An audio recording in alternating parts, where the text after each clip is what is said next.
right, guys, welcome back to the garage. Today is cleaning day. We've got a lot to do. Now, since we've last talked, really, I've updated all the lights in here. That was actually on the last video. We just didn't talk about it, but we got all the lights. I still got a few more lights behind me that need to be updated. But today is cleaning day, my least favorite part. We've got a lot of horizontal spaces around behind me there that needs some love. We need to put everything where it belongs, make this place to where it's actually a functional workshop again. Well, rather than talking, let's get to it.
Guys, we got it cleaned up. Yay. It's not completely clean, but I got my workbench cleaned off and straightened up, and my rest of my stuff, I'll let you kind of zoom around here. It's all at least put away or put back where I had it. Not that that's put away, but we got a lot more space in here now. You see how much more space we got? We got enough for, if I get the trash up there, enough for another car or two. Haha. Next up, because I don't want to leave you without having done something on the Jeep, is that I am going to try very diligently to confirm that one of my welds is actually a solid weld. Now, what am I talking about? Let me show you. So, on the tub here, I've got this seat bolt that I welded in. You see it bleeding. That black is actually the undercoating that I put on the other side, and I just piped it up in there pretty good. So nothing wrong there. The threads are still down in there. You can see the bolt hole down in it, and I had a bolt on it when I put it in there. Here's what I'm going to do. I'm going to put a bolt in that. I'm going to tighten it down pretty tight. I'm going to loosen it, and if I can tighten it down pretty tight and I can loosen it, then I'm going to call that good enough. I'm not that worried about the welds breaking loose.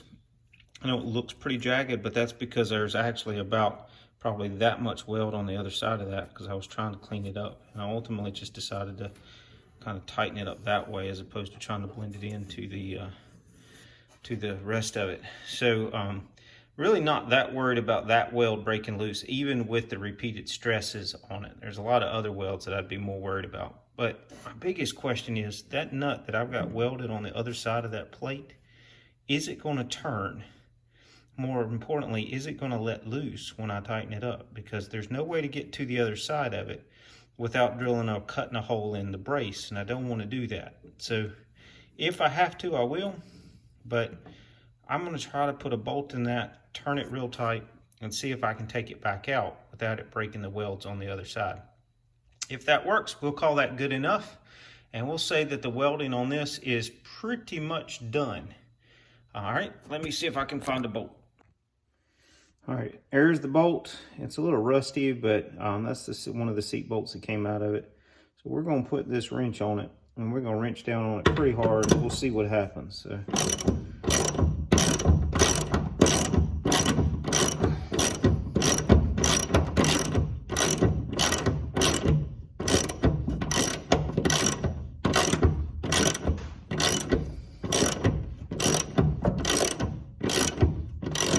As I sit here and do this, I realize I'm probably hitting the bottom. So I'm going to back it back out, and I'm going to put some washers on it. Let me get started again. All right, so there you go. A bunch of washers on it.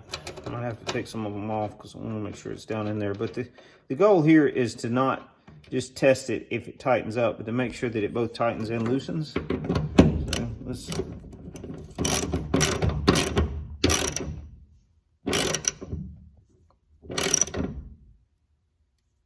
So that is pretty doggone tight. When I put the seatbelt on for real, it will come loose. I mean, it'll tighten up more. We'll see if it come loose. Moving the whole thing. Twist it off. Looks like it did.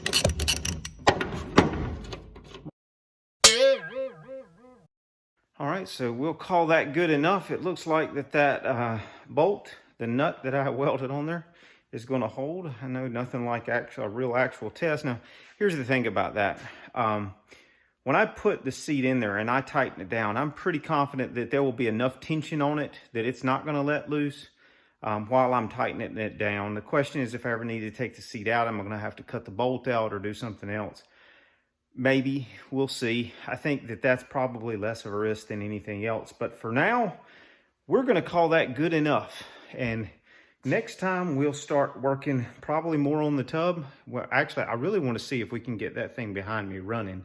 It's got the 4-cylinder engine in it, but all the wiring's hooked up, so it should at least fire. So maybe we'll try that next time. Who knows? Hope you check back soon. Don't forget to click the subscribe button and hit that bell so that you get the updates.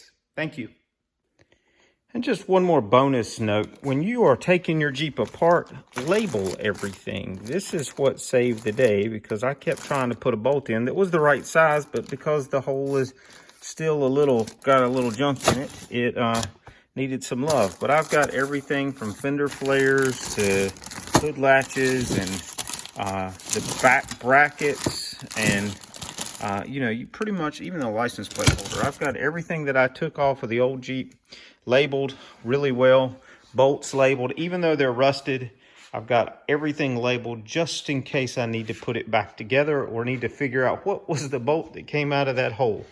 So my little stash of things. So highly encourage you to do that when you start your project. That's it.